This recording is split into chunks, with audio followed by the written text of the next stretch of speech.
tentang model untuk mendukung keputusan. Di pertemuan-pertemuan sebelumnya saya sudah saya sudah sampaikan ke teman-teman semua bahwa di dalam sebuah sistem bisnis, di dalam sebuah proses bisnis, itu seringkali dibutuhkan skill untuk mendukung sebuah keputusan. Jadi keputusan yang diambil oleh seorang pimpinan atau decision maker-nya itu tidak bisa asal by feeling ya. Oh, keputusannya lebih baik kita misalnya kalau ini sebuah perusahaan dengan produksi yang banyak gitu ya di masa pandemi gitu. Nah, manajer atau pengambil keputusan itu tidak bisa dengan mudah mengatakan, nanti kita produknya sekian aja misalnya, atau kita tidak usah memproduksi sama sekali. Nah, kita nggak bisa dengan membuat keputusan menggunakan feeling dan insting seperti itu, ya. Karena feeling dan insting kita itu kadangkala keliru dan memang tidak mudah dipercaya.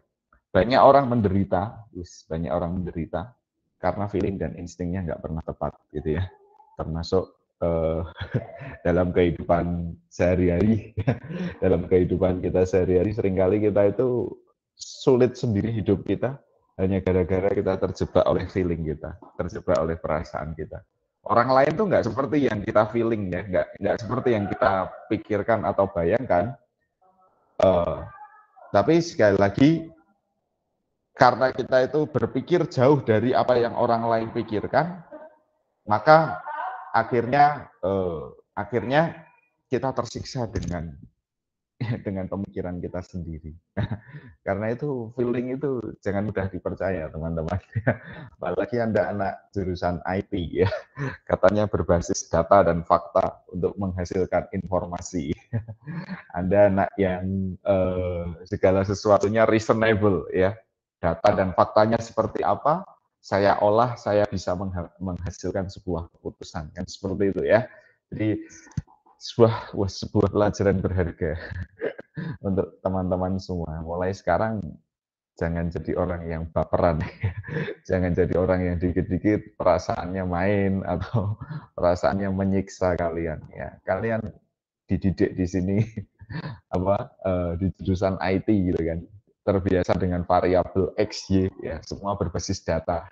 Variabel X itu pasti ada nilainya, Y dan nilainya, kemudian X dan Y baru kalian olah gitu. Apalagi sudah ikut pemodelan dan simulasi, jadi kita harus jadi manusia yang berbasis data dan fakta. Data dan fakta, ya feeling perlu lah ya, feeling perlu, tetapi rasional sedikit gitu ya. Nah, termasuk di dalam mengambil keputusan, maka ada yang namanya sistem pendukung keputusan. Sistem pendukung keputusan ini adalah sistem yang membuat seseorang itu mantap dalam mengambil keputusan, karena dalam mengambil keputusan itu alasannya bukan lagi alasan feeling, bukan alasan yang tidak bisa dipertanggungjawabkan secara ilmiah, tetapi keputusannya itu bisa berdasarkan data dan juga fakta. Nah, kalau keputusannya itu hanya belok kanan atau belok kiri gitu aja gampang ya. Ya, mau kanan apa kiri gitu, gampang gitu. Tapi ketika mau mengambil keputusan ya, kanan atau kiri itu dipengaruhi oleh 10 variabel. Contoh, kamu kalau belok kanan, ini nanti jalannya lebih jauh dan lewat rumah depan mantanmu. Tapi nanti setelah lewat rumah depan mantanmu, itu kamu dapat pemandangan yang bagus banget gitu. Lewat pinggir pantai, ada gunung-gunungnya, ada sawah-sawahnya misalnya gitu. Tapi jalannya agak jauh gitu kan. Nah, terus nanti bilang lagi, kalau kamu lewat kiri, ya lewat kiri itu jalannya lebih dekat, ya nggak ada mantan dan juga nggak ada musuhmu. Tapi jalannya aspalnya udah jelek ya, udah berkelupas gitu. Jalannya berbatu-batu misalnya gitu. Nah, coba kalau kalian dihadapkan kepada dua pilihan, mau belok kanan atau belok kiri gitu kan. Tapi belok kanan tuh ketemu mantan nanti ya. Terus nanti pasti kalau orang tuanya di depan rumah, wah. Nah, akhirnya teman-teman diperhadapkan kepada pilihan yang tidak mudah. antara kanan atau kiri. Karena ada banyak variabel yang mempengaruhi keputusan itu. Paling tidak jaraknya, ya lewatnya mana. Oh kalau yang satu itu lewat rumahnya mantannya tadi, terus habis itu lewat pemandangan yang bagus, tapi jaraknya jauh sekali. Sementara kalau lewat yang kiri, yang sebelah kanannya tadi, jaraknya dekat gitu kan. Tapi ya tadi jalannya jelek gitu kan. Nah, akhirnya kan kita dibuat dilema untuk mengambil keputusan seperti itu, ya, untuk memilih, ya, mana yang harus aku pilih, mana yang harus aku ambil gitu kan. Nah, oleh karena itu perlu ada sistem pendukung keputusan. Baik, saya izin sharing screen saya, teman-teman.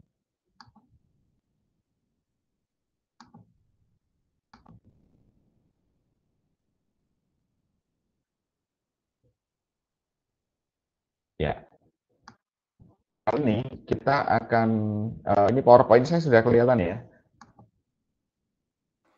Sudah, Pak. Sudah, Mas. Siap.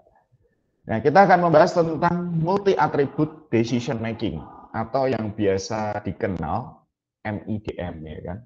Multi-attribute decision making. Jadi, mendukung keputusan, tapi berbasis multi-atribut atau multi-variabel tadi.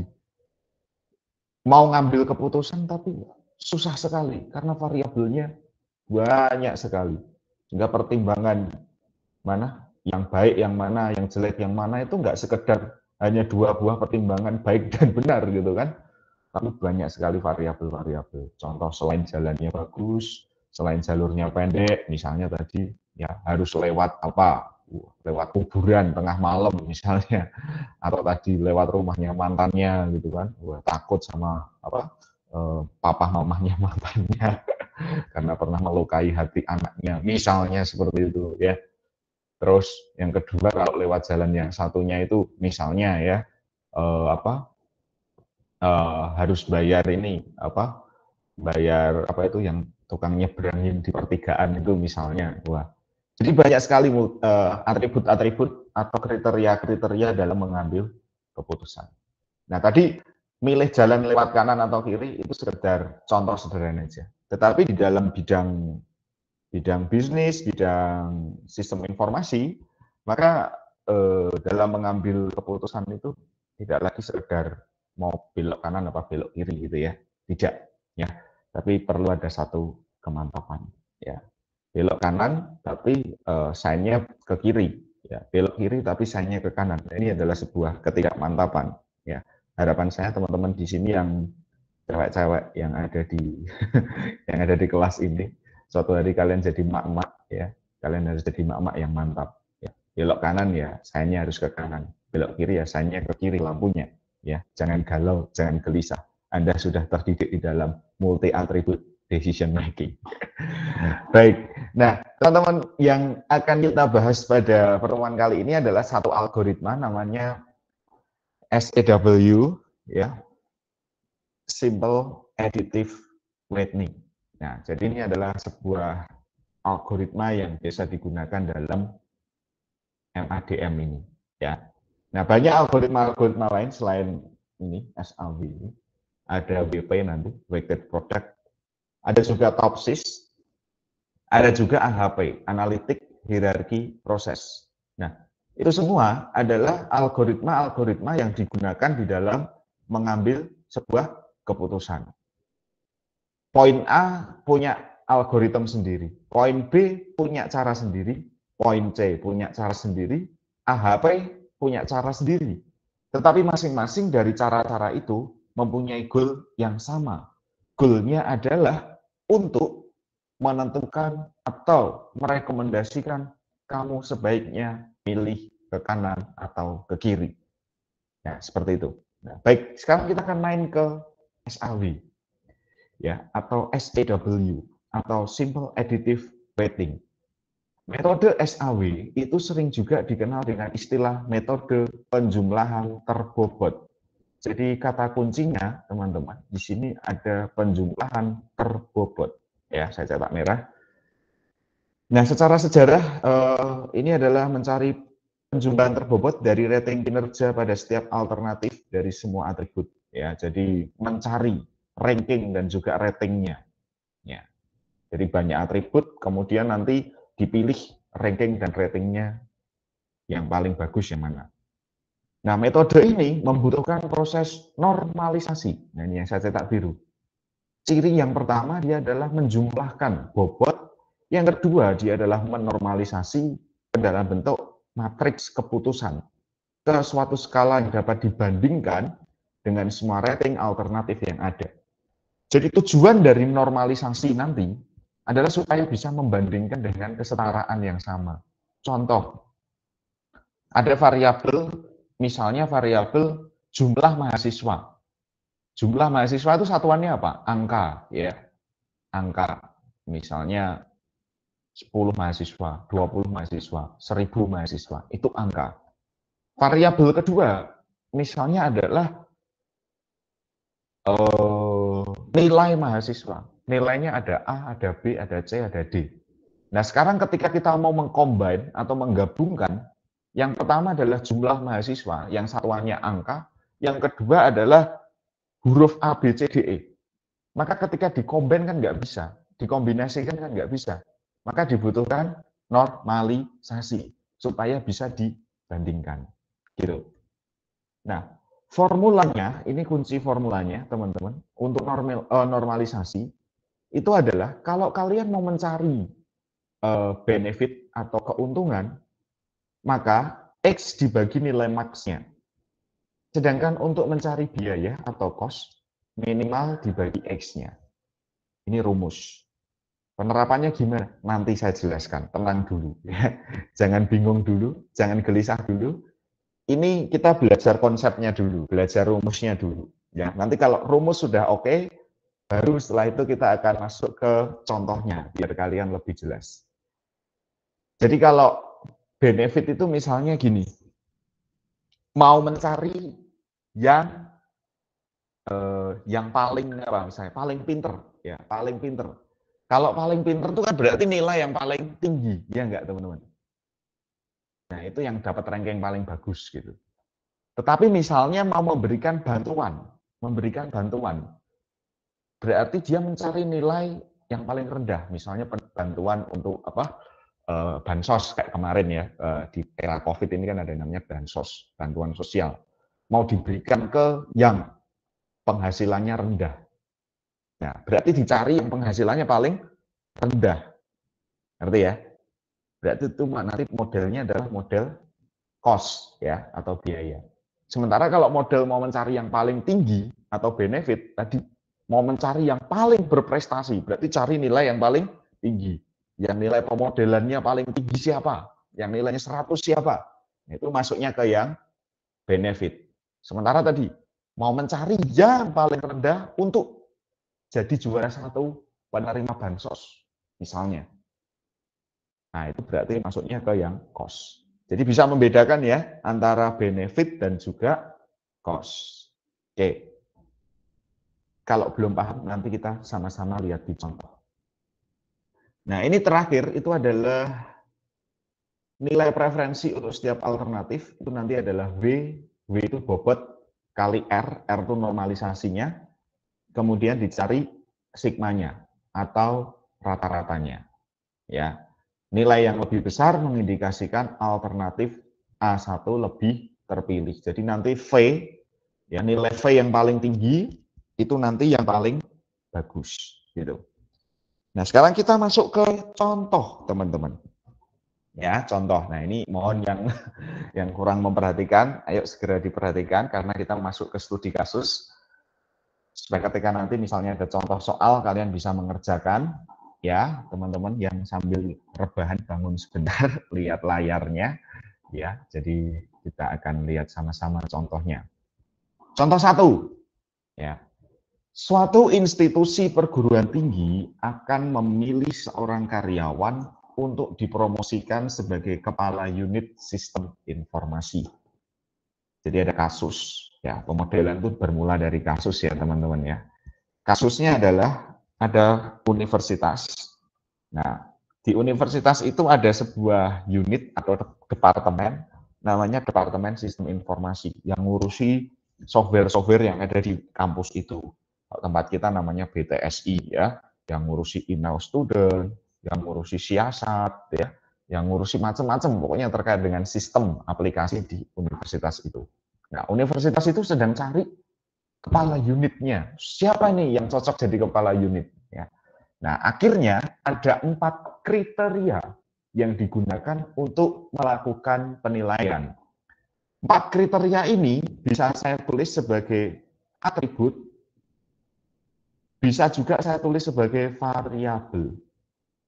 Jadi kalau mau mencari manajer sistem informasi, kriterianya ada 4. Yang pertama, C1, saya kasih kode C1, dia harus memiliki tes pengetahuan wawasan sistem informasi. Dia hasil tesnya bagus.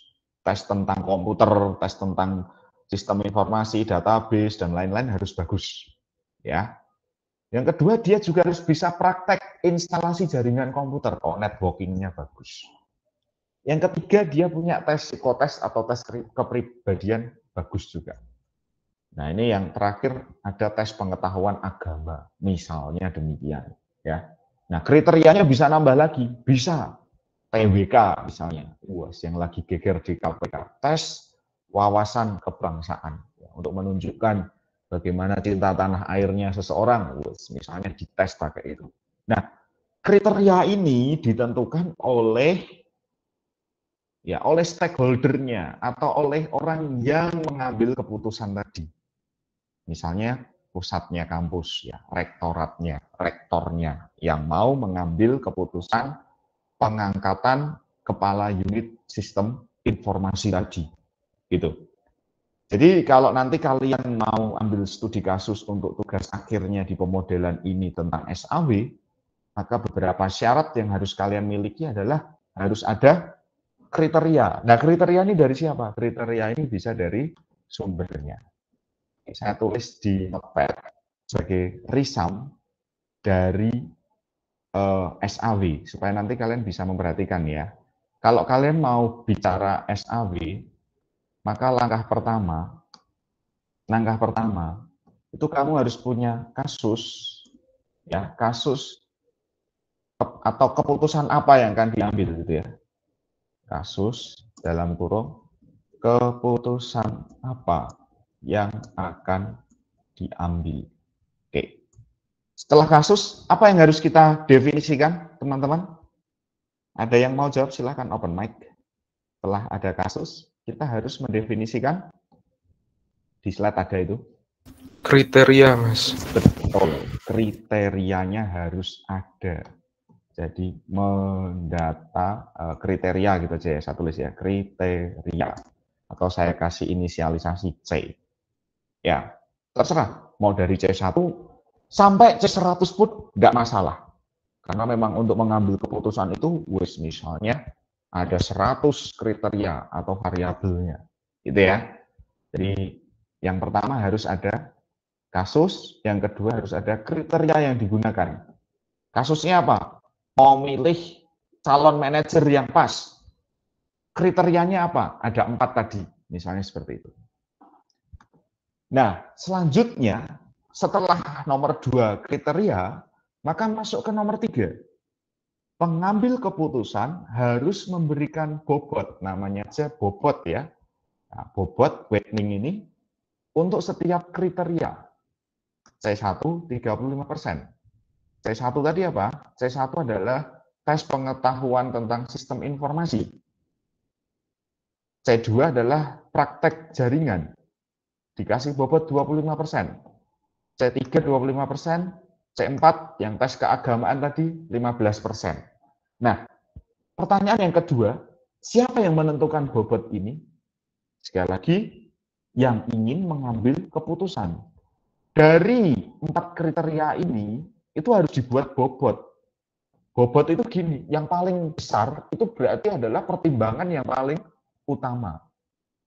Dari 4 itu, ya, kalau mau mencari manajer sistem informasi, ya, kan dia nggak mungkin gitu kan. Yang dikasih bobot besar adalah pengetahuan agama. Beda cerita nanti kalau mau jadi pendakwah atau pendeta, nah itu tes pengetahuan agamanya harus tinggi. Nah, karena ini mau jadi kepala unit sistem informasi, maka bobot yang digunakan atau yang lebih tinggi adalah yang C1, tes pengetahuan sistem informasi. Nah, tes pengetahuan agama itu bobotnya nanti lebih kecil. Nah, jadi ini dibuat seperti ini. Dan bobot ini totalnya harus 100, ya, harus 100. Tidak boleh tidak 100. Jadi nomor 3 adalah bobot masing-masing kriteria, di mana totalnya harus 100%. Totalnya harus 100%, ya. Masing-masing kriteria silahkan dikasih bobot. Yang paling tinggi mana, yang paling besar mana, ya. Pokoknya di total harus 100. Gitu ya. Nah, jadi sudah dikasih bobot. Kemudian langkah yang keempat, ya, langkah pertama tadi apa teman-teman? Kasusnya, keputusan apa? Langkah kedua kriteria, langkah ketiga pembobotan, langkah keempat adalah alternatifnya. Alternatif itu calon-calonnya. Daftar pilihannya mana? Kalau tadi di awal saya katakan pilihannya cuma 2, belok kanan atau belok kiri, gitu kan? Nah, kalau di sini alternatifnya ada 6. Ada Indra, Roni, Putri, Dani, Ratna, dan Mira. Ini adalah calon-calon kepala unit sistem informasi yang akan dipilih, gitu ya. Sorry, sebentar.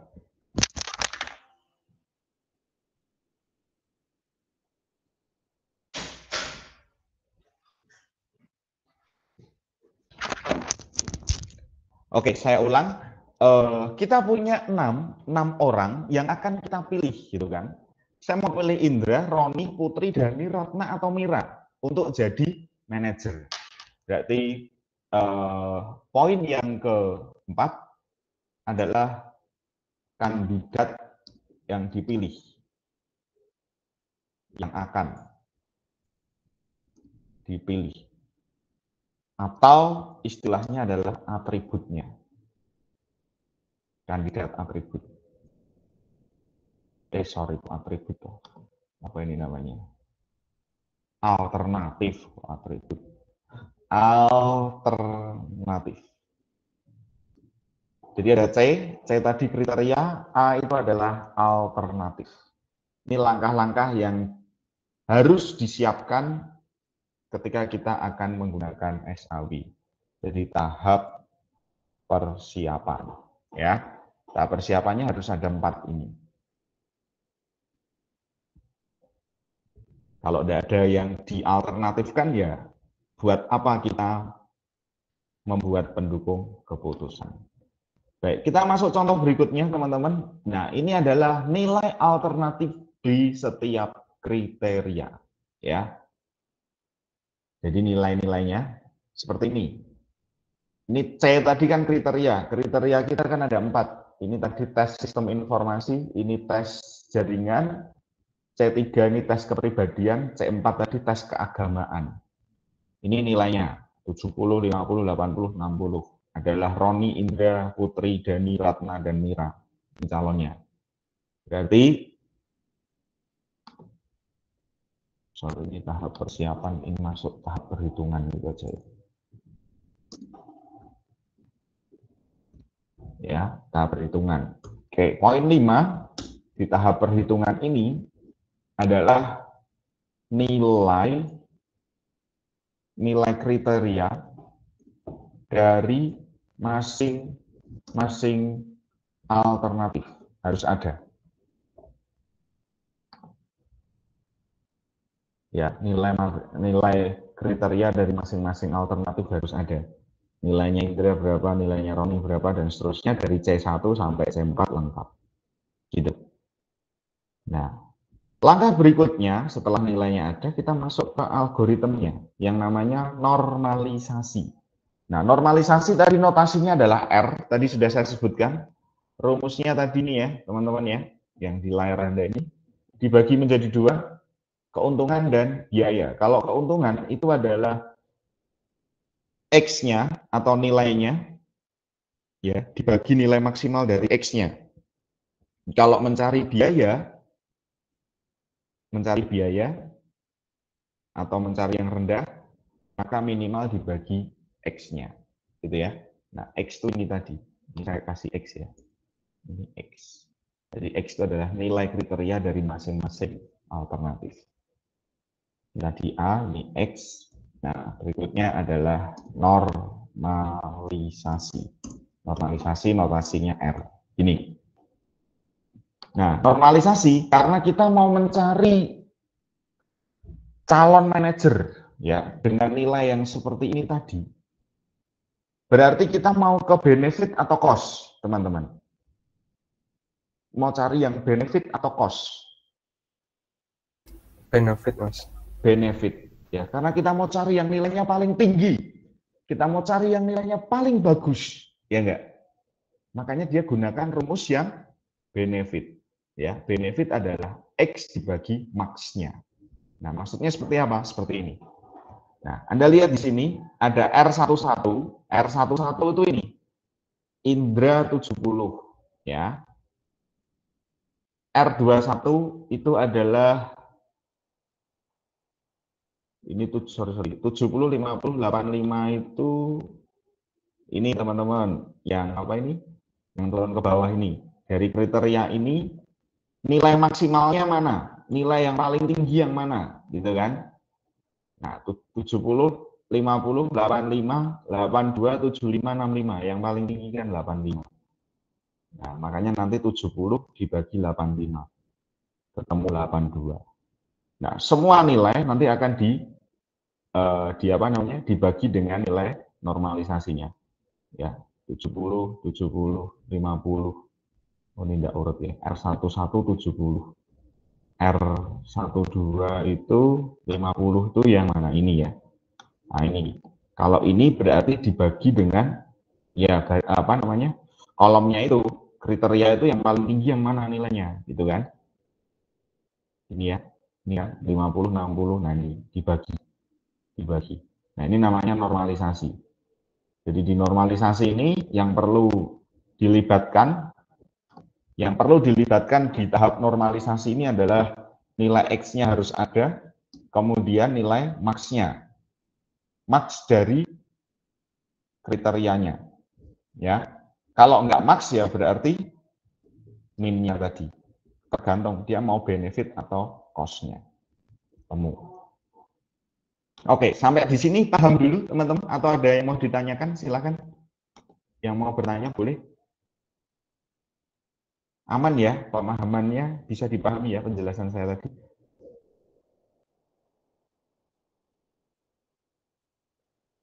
Baik. Kalau aman, maka singkat cerita jadi seperti ini.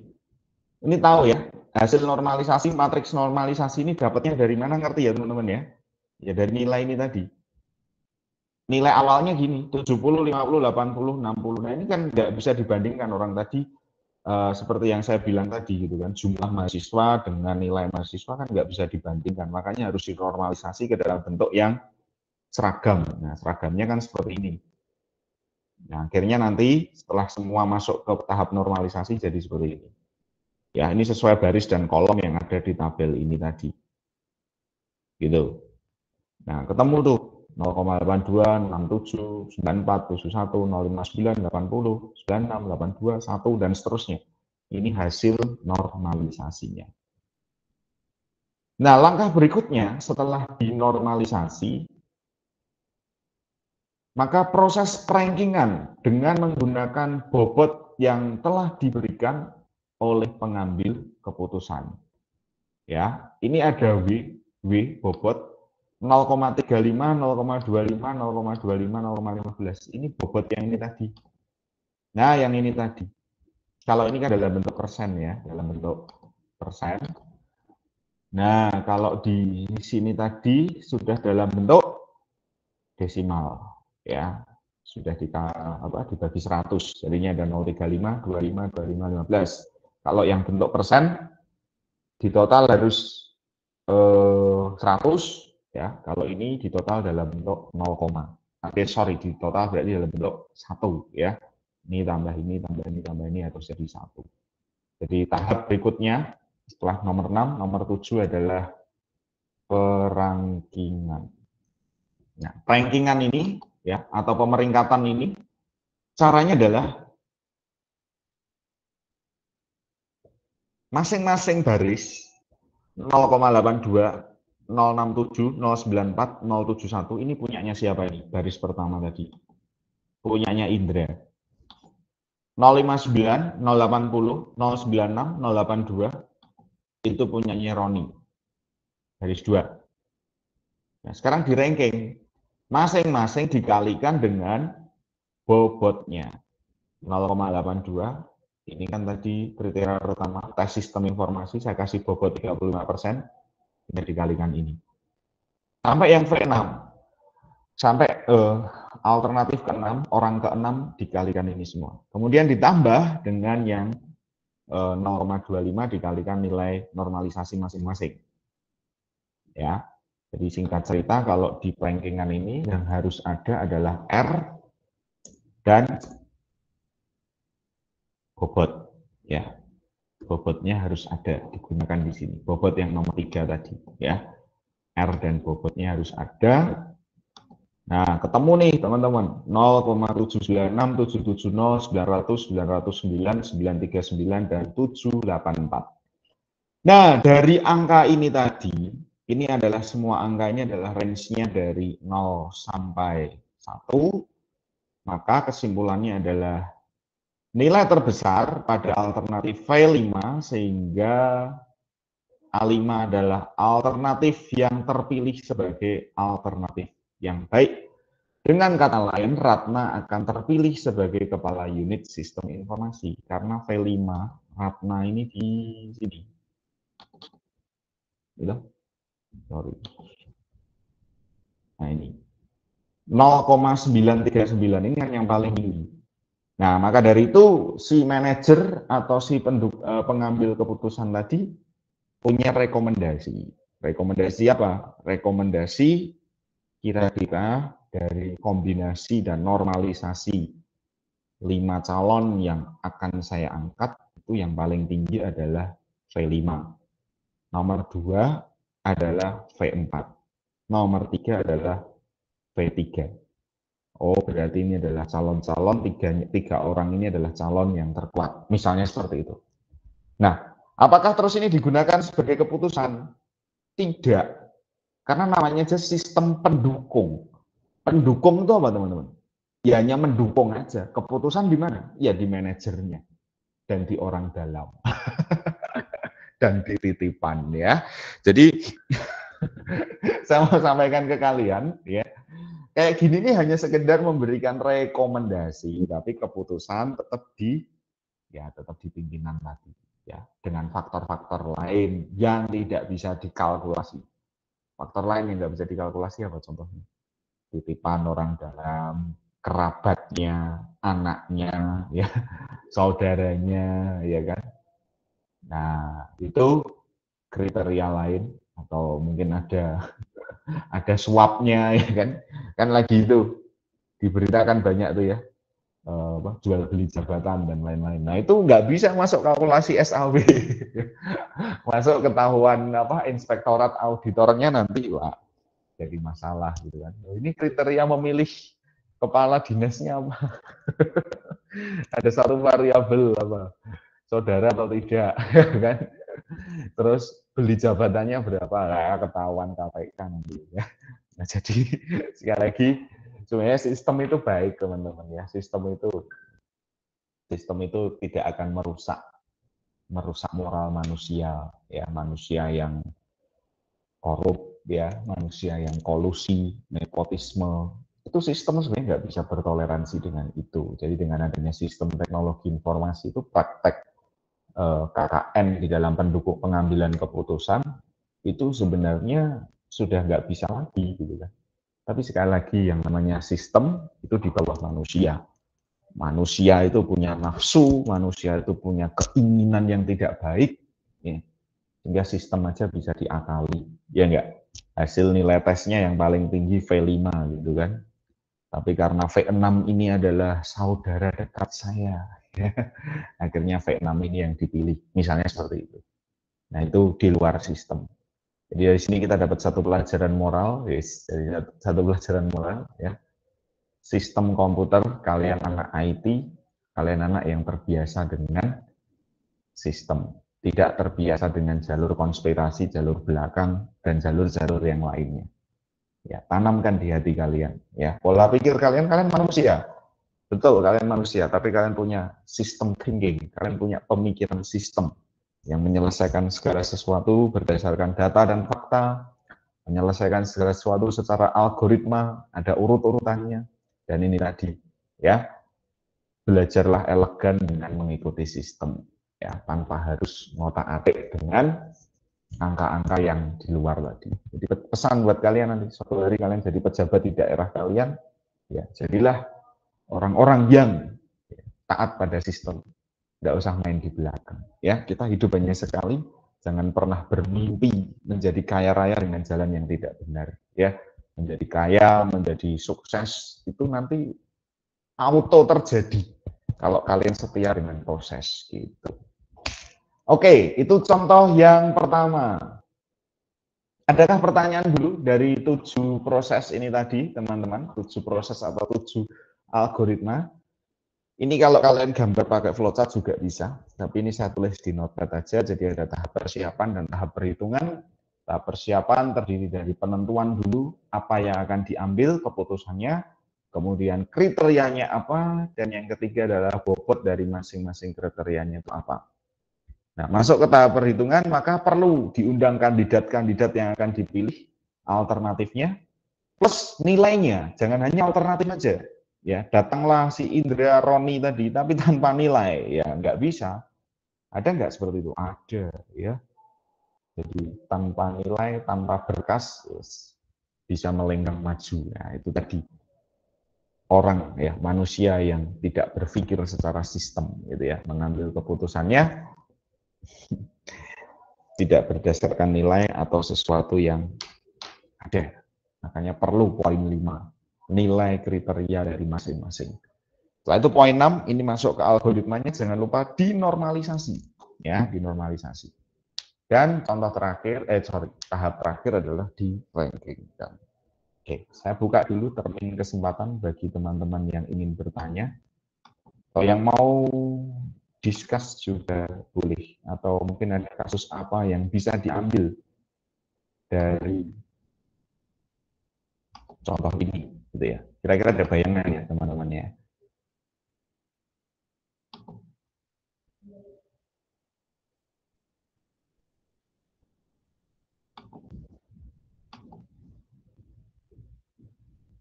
Ada yang mau ditanyakan? Silakan.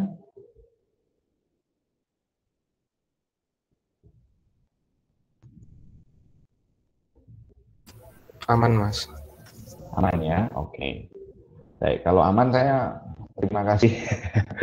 Berarti bisa dipahami yang sudah saya jelaskan tadi. Baik, sekarang saya masuk lagi ke contoh yang kedua, biar lebih mantap dan lebih aman ya. Biar lebih mantap dan lebih aman, saya share screen lagi.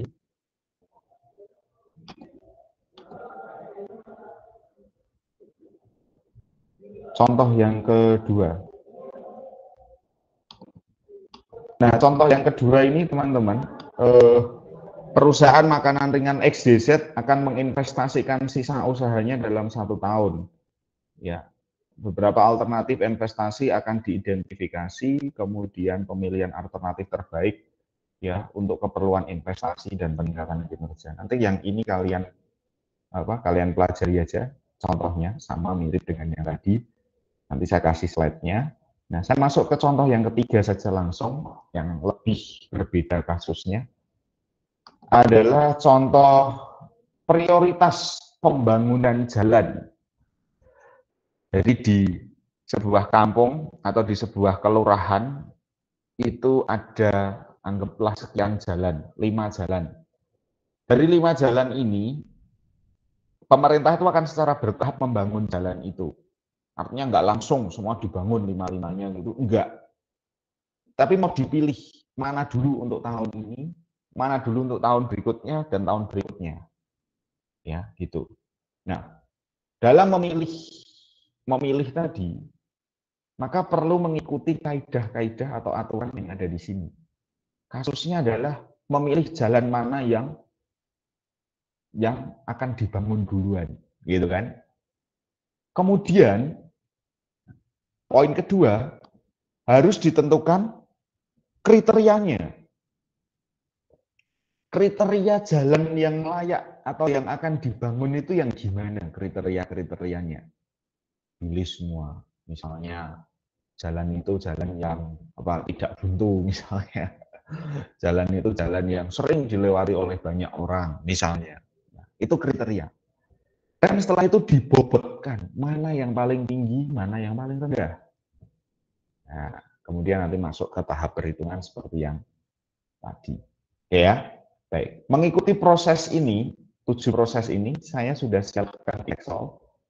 Ya, nanti teman-teman saya kasih juga supaya kalian juga bisa ngitung manualnya kalau pakai Excel. Ini SAW pakai Excel paling gampang gitu ya. Nanti kalian bangun pakai pemrograman juga bisa. Oke. Sekarang yang pertama adalah mendefinisikan kriteria. Jadi tahap kedua ya. Tahap pertama di tahap kedua. Tahap pertama adalah pendukung keputusan apa ya? Pendukung keputusan pemilihan jalan yang akan dibangun. Nah, ini poin yang pertama. Poin kedua adalah mendefinisikan kriteria. Ya, akhirnya ini dari pemerintah keluarkan kriteria. Kalau saya mau bangun jalan, maka saya ada 5 ini. Jumlah penduduk di daerah itu ada berapa? Jumlah penduduk di jalan itu maksudnya ya, di jalan itu ada berapa? Terus yang kedua, apakah jalan itu menghubungkan ke wilayah lain atau jalan buntu tadi?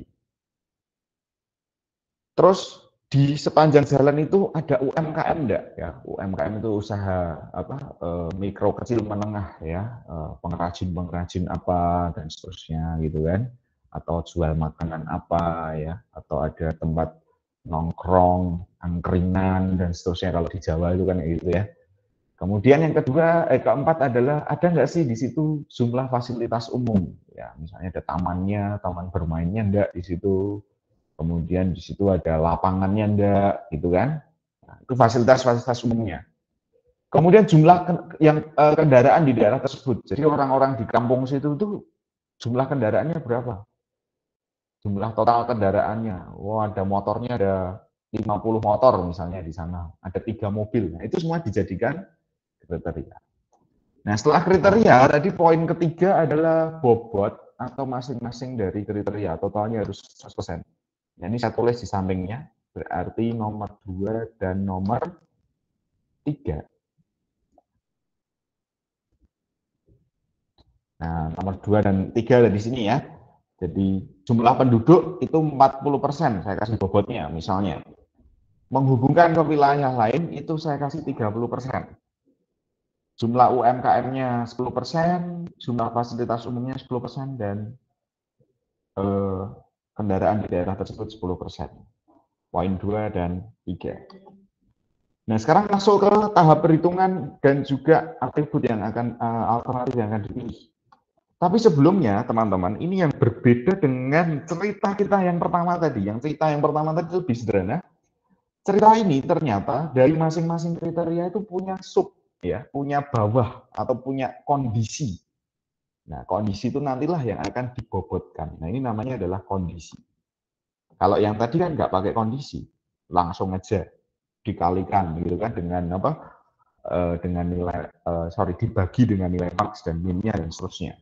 Nah, kalau di sini ada kondisinya, ada kriterianya. Jadi ini saya buat poin baru di sini, poin apa ya? Poin star gini ya, bintang ini ada kondisi masing-masing kriteria.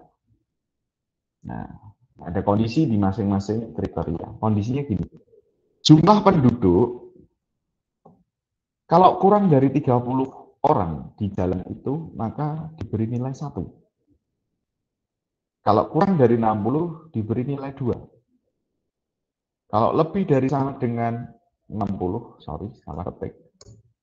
60, maka diberi nilai 3. Nah, ini namanya kondisi. Dia punya kriteria, jumlah penduduk. Tapi jumlah penduduknya harus dilihat dulu. Jumlah penduduknya ini nggak bisa langsung diambil dari nilai. Kalau yang tadi ya, kalau yang tadi kan enak teman-teman. Kenapa nggak ada kriteria yang tadi, yang apa? Yang manajer tadi, mau jadi manajer. Karena nilainya semua udah model nilai ini, model seragam nilai ini. Ya, nilainya dari rentang 0 sampai 100, gampang. Kan semua seragam ini. Nilai apa tadi? Nilai tes sistem informasi, nilai jaringannya, nilai apa? Yang ketiga kepribadian, nilai tes agamanya, gampang 0 sampai 100. Nah, sekarang kalau kamu diperhadapkan ke Excel seperti ini, jumlah penduduk itu nilainya adalah nilai ini tadi, 30, 60. Sementara menghubungkan ke wilayah lain, nilainya itu ya atau tidak? Tidak atau ya?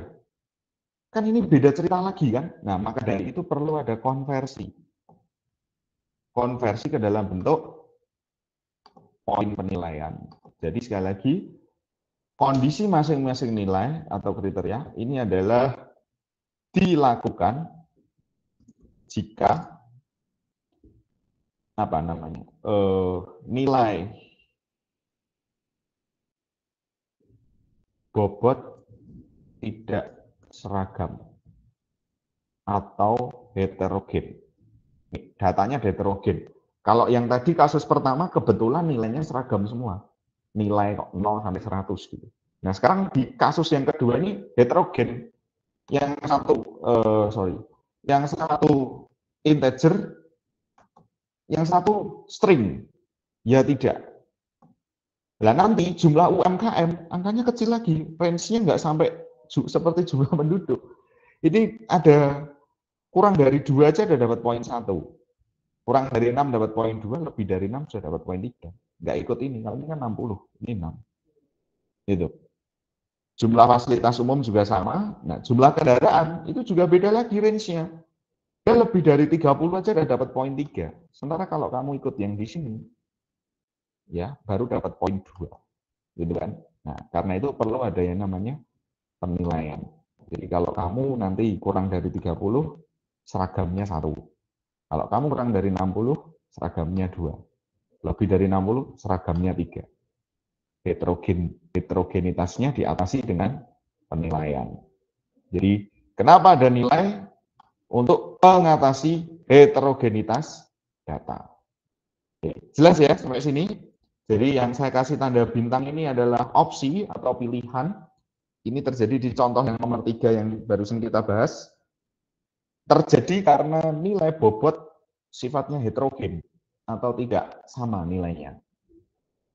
Oke, sekarang kita masuk ke tahap perhitungan. Ada kandidat yang akan dipilih atau alternatifnya.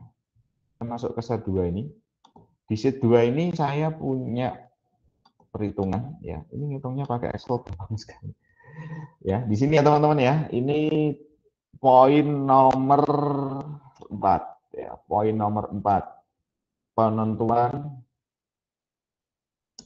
alternatifnya. Biasakan. Oke, ada 4 kriteria, alternatif, 4 alternatif. Ada 4 jalan yang akan di-ranking. Pak Lurahnya bingung, mau jalan ke Podang, jalan Merpati, jalan Beo, atau jalan Jalak. 4 itu mau dipilih, ya, mau di apa namanya, mau di ranking gitu kan menggunakan SAW. Nah, maka poin 4 sudah terlaksana, kita masuk ke poin yang kelima. Nilai kriteria dari masing-masing alternatif. Nah, ini. Jadi nomor 5 adalah nilai dari masing-masing alternatif. Ini. Nah, ini.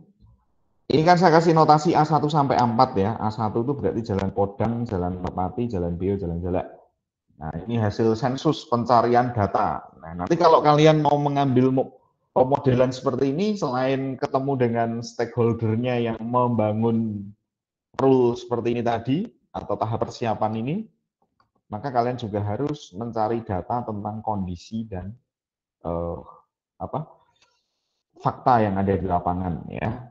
Di Jalan Kepodang itu jumlah penduduknya ada 120, Jalan Merpati ada 78, kemudian di Jalan Bio ada 68, Jalan Jalak 30. Terus Jalan Kepodang ini dia ada hubungan dengan wilayah lain, ini ya. Nah, Jalan Bio ini jalan buntu ya, jadi nggak ada hubungannya dengan wilayah lain. Jalan Jalak ada. Jumlah UMKM di data ketemu 4821, jumlah fasilitas umum yang ada di jalan itu ada 131 dan juga 0. 0 itu berarti nggak ada ya. Jumlah penduduk atau jumlah kendaraan milik penduduk ada 33 itu di Jalan Kepodang, Jalan Merpati, dan seterusnya ada seperti itu. Oke, data sudah ada. Nah, sekarang masuk ke tahap perhitungan berikutnya, yaitu normalisasi. Sorry ini saya ganti aja biar sesuai dengan yang kita buat tadi ya.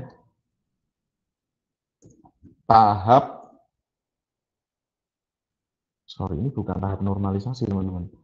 Sebelum normalisasi, ini harus ada tahap mengerjakan bintang ini ya. Tahap bintang ini ya, jadi saya buat dulu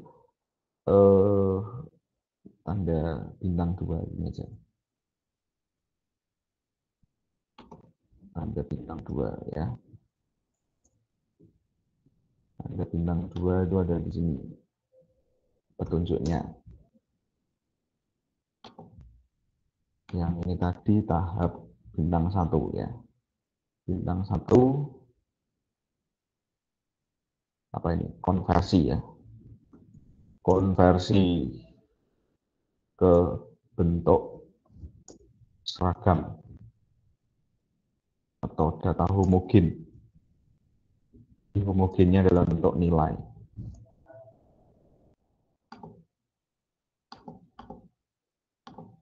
Oke. Nah, sekarang kita masuk ke tahap yang di sini. Tahap di sini adalah tahap ini data heterogen ini ya. Kita seragamkan ya, penyeragaman nilai dibuat homogen. Setelah heterogen, ini kan heterogen teman-teman. Yang ini ratusan, yang ini char ya, yes, yes, no, yes, no. Yang ini integer satuan, ini juga integer satuan, ini integer puluhan. Puluhan, satuan, string, kemudian ratusan, itu heterogen. Supaya homogen, maka dibuat ke rule di poin bintang 1 ini. Jika jumlah penduduknya kurang 30, dari kasih nilai 1. Nah ini lihat, ini 120, dapat poin 3. Karena dia lebih dari 60, lebih dari sama dengan 60. Yang ini juga sama, 3, 3, 2. Nah ini pas 30, kurang dari 30, berarti dia poin 2. Gitu. Nah ini yes no-nya dihomogenkan menjadi 2, 2, 1, 1. Yes itu 2, no itu 1. Ya. Jumlah UMKM juga sama, yang nilainya satuan-satuan ini dibuat nilai yang sama. Ini juga, dan ini juga. Jumlah kendaraan yang nilainya puluhan, dikonversi ke nilai satuan. Jadi ini adalah konversi atau homogen data ke dalam bentuk yang seragam atau penyeragaman nilai. Nah, baru setelah itu masuk ke tadi ya, apa namanya, hitung penyeragaman nilainya. Jadi dengan rule yang sudah ada di bintang 1, itu di bintang 2 ya, based on bintang 1. Itu. Nah, sekarang masuk ke poin yang ke-6, normalisasi. Normalisasi. Poin 6.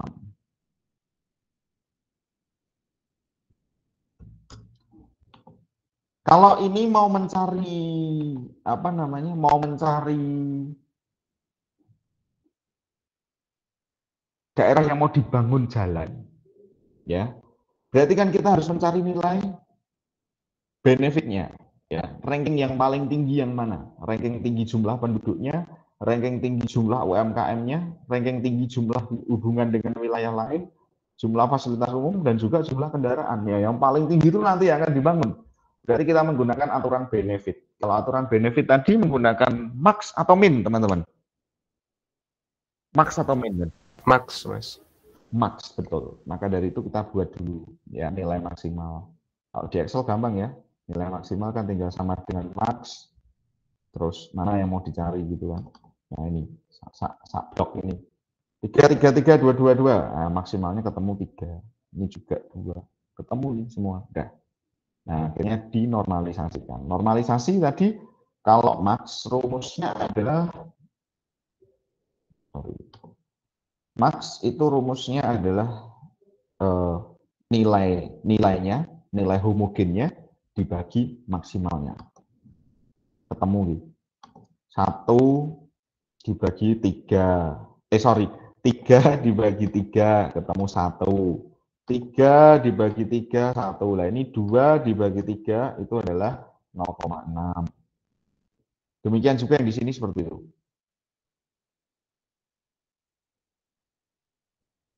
Nah, ini sehingga seperti inilah nanti yang jadi matriks normalisasi. Ya, ini matriks normalisasi nanti kalau dibuat ke dalam bentuk notasi matriks ya jadinya seperti yang di layar Anda ini. Gitu ya. Nah, cuman ini dalam bentuk seperti ini.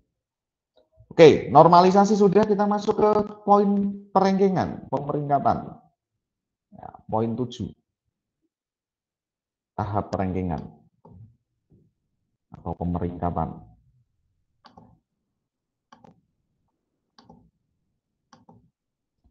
Nah, di ranking ini teman-teman, ditulis lagi bobotnya ya. Tadi kan di ranking, perengkingan, itu yang dibutuhkan adalah R, hasil normalisasi dengan bobotnya. Bobotnya didapat dari mana? Bobotnya tadi di tahap persiapan sudah ada bobot ya. Sudah ada 40, 30, 10, 10. Tak tulis semua di sini. Di sini. Nih, 40, 30, 10, 10, 10.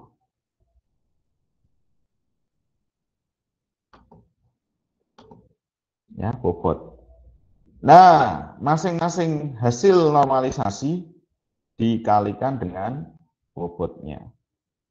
1 dikali 40 ketemu 40. 1 dikali 40 ketemu 40. 0,6666 dikali 40 ketemu 26. Begitu juga yang di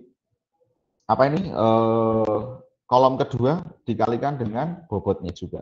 Bobot dan bobot dan bobot. Wes, ketemu seperti ini. Akhirnya di total. Di total biasanya jumlah ya 40 tambah 30 tambah 6 tambah 5 tambah 10 ketemu 91, yang ini ketemu 96, yang ini ketemu 70 dan yang ini ketemu 68. Dari sini dapat disimpulkan nilai paling tinggi adalah A2. Ya, nomor 2 adalah A1, nomor 3 adalah A3 dan nomor 4 adalah A4. Sehingga dapat disimpulkan berdasarkan perhitungan SAW, maka yang mendapat peringkat pertama adalah Jalan Merpati. Jadi lurahnya bisa dapat satu fakta, satu data. Oke, tahun ini kita bangun Jalan Merpati. Tahun depan kita bangun jalannya A1. A1 itu jalan ke Podang dan seterusnya dan seterusnya. Oke ya, teman-teman ya. Jadi ini adalah tahap perhitungan. Ya, saya kasih. Nanti saya kasih ini Excel-nya, tenang aja. Nanti kalian bisa tarik studi kasus yang lainnya. Ini tahap persiapan. Ini saya buatkan sheet baru lagi di depannya. Algoritmanya SAW. Ini saya ambilkan dari yang di sini tadi. Tahap-tahapannya.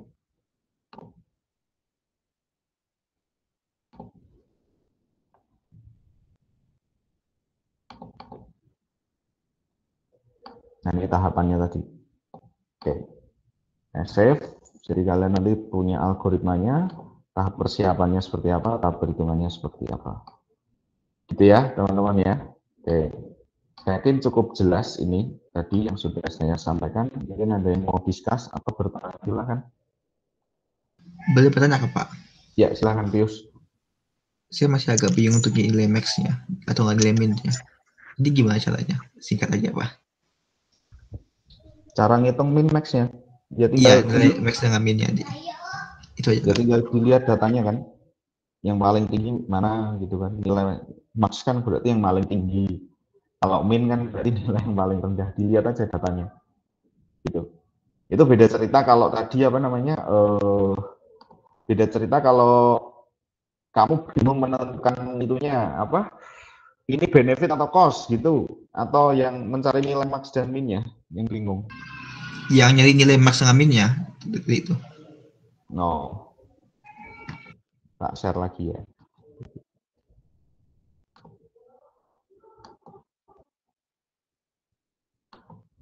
Ini nilai max dan min kan ini toh. Ini kenapa kok bisa ketemu 3 Pius? Ya karena ini kan dilihat 3, 3, 3, 2. Yang paling tinggi mana? 3 maksimalnya. 2, 2, 2, 1, 2. 2. 2, 3, 2, 1. 3. 1, 2, 1, 1. 2. 3, 2, 1, 1. 3. Nilai max. Kalau nilai min ya tinggal dicari yang paling rendah. Nah, kalau kita normalisasinya nanti menggunakan yang cost atau biaya, berarti ya kita harus cari yang min. Tapi kalau kita model benefit, cari yang max. Itu, Mas Pius. Saya harap kamu paham ya. Oke, Pak. Lalu yang bagian 0,66667 tuh dapatnya dari caranya gimana, Pak? Tadi kan sudah saya jelaskan. Kamu kemana? Nggak itu, saya nggak jelas bagian ini, Pak. Yang 0,667 itu. Agak bingung yang itu. Ini toh nilai apa? Kan tadi rumusnya ini loh. Nah, ini makanya kalau dosennya ngomong itu diperhatikan ya. Nih, rumusnya nih. X dibagi max-nya. Nah, X-nya kan 3. 3 dibagi 3, 1. 3 dibagi 3, 1. 2 dibagi 3, 0,666. Dan seterusnya. Nanti dilihat aja di sini. Rumusnya saya buka kok. Tidak saya protek. Ya, nanti Anda pelajari aja untuk rumus-rumusnya. Oke, Pak. Makasih, Pak. Ya. Oke ya. Baik. Penjelasan saya sampai di sini, teman-teman. Nanti ada algoritma lain, namanya AHP, ada WP. Nanti saya kasih materi dan juga kalau tahun lalu saya nggak jelasin SAW, tahun lalu saya jelasinnya AHP. Di YouTube saya ada itu yang AHP. Nanti saya kasih ke kalian juga. Nah, tugas kalian, tugas lagi ya, tugas kalian adalah mencari kasus dengan menggunakan 7 poin ini nanti. Tapi sekali lagi dengan data yang harus apa namanya? Harus real datanya. Sekarang kita nggak boleh pakai data dummy atau data sampling gitu ya. Tapi kita harus menggunakan data yang beneran gitu kan. Misalnya kalian kalau mau gunakan interview atau wawancara tetangga atau teman kalian nggak masalah gitu kan. Cuman kalau itu kan namanya data primer ya. Data primer itu data yang diterima langsung gitu kan atau didapat langsung gitu kan. Kalian bisa cari di Google gitu misalnya Kota Salatiga. Nah ini dalam angka 2020. Jadi keywordnya adalah kabupaten atau kota dalam angka itu Anda bisa pakai data-datanya pemerintah.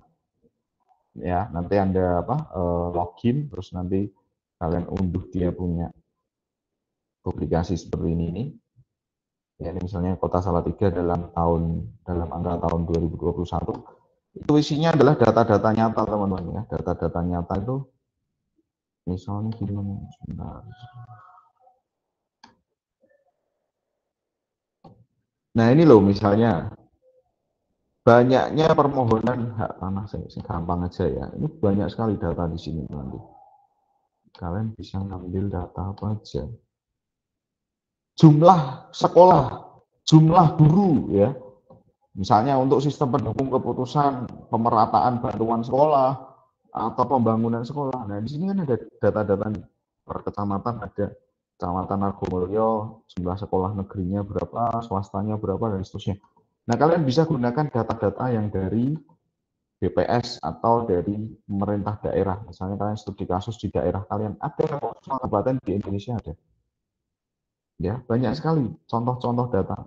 Ini sampai berapa ini? Sampai 363 halaman. Jadi pemerintah daerah itu setiap setiap tahun itu apa namanya teman-teman menerbitkan yang namanya buku dalam angka ini ya. Misalnya kalau kalian di Semarang ya, Kabupaten Semarang dalam angka, kalau kalian di misalnya Kabupaten Pati ya, Kabupaten Pati dalam angka, Kabupaten Rembang dalam angka berapa? Angka 2020, 2021, bahkan dari angka kalian search saja nanti 2001, 2011 gitu masih ketemu PDF gini. Nah, ini contoh misalnya banyak pelanggaran lalu lintas. Nah, kalian coba kalian berpikir, kira-kira dengan data ini aku bisa membangun keputusan untuk apa dengan kerangka Excel yang saya berikan ini nanti. Nah, kalau ini kan contoh saya kan ya milih jalan gitu kan. Nah, kalian mau milih apa? Milih wilayah misalnya, milih wilayah yang mau diberi bantuan, yang diberi apa namanya misalnya ini kecelakaan lalu lintas, misalnya prioritas apa daerah yang akan dibangun penerangan jalan, misalnya variabelnya adalah jumlah kecelakaan, jumlah apa gitu. Silakan kalian berkreativitas di buku ini. Buku ini banyak sekali datanya nanti, ya, ini termasuk tourism hotel juga ada di sana. Ya, ini manapun ada. Ini kalau saya kota Salatiga, kalian masuk misalnya kabupaten, nah ini lihat nih. Bogor, Kupang, Bandung, Malang, Tangerang, Cirebon, Blitar, Bekasi, Serang. Ini se-Indonesia ada semua karena ini wajib ya. Oke, jadi tugas Anda adalah mengambil data dari buku dalam angka ini, ya dalam angka berapa ini. Kemudian cari data dan rekonstruksi dalam bentuk file Excel seperti yang sudah saya contohkan tadi. Ya. Nanti dikumpulkan Excel-nya ke Google Classroom. Sampai sini ada pertanyaan dulu? Tidak, teman-teman? Tentang tugasnya? Tidak ada? Aman? Aman, Kak. Oke, aman ya. Oke, kalau aman, sebelum live, wait a minute sebentar ya, tunggu dulu, kita akan presensi di siasat ya. Kalian boleh buka siasat dulu. Nanti saya kasih aba-aba ya. Saya input dulu perkuliahan kita hari ini. Kita masuk pertemuan 7. Pertemuan 7 bicara decision support model menggunakan MADM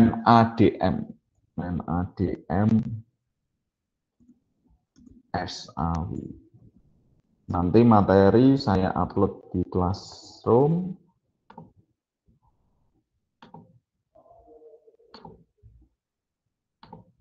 Oke, siap-siap untuk presensi, karena presensi hanya saya buka sekian menit aja, jadi tidak ada nanti. Ya, ya 1, 2, 3 silahkan absen.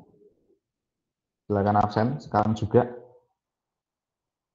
Saya buka 2 menit. 2 menit. Ini sudah ada 17 peserta hadir. 33 peserta hadir. Ini yang di Google Meet kita jumlahnya ada 41 ya.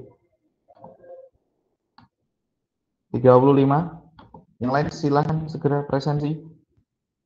Segera ke siasat untuk presensi sebelum saya tutup. Yang belum. 38 yang masuk. Masih 3 mahasiswa belum presensi. Masih 38. Ya, teman-teman yang masih tidur atau sedang ke toilet atau sedang kemana, ya, silakan untuk presensi di siasat.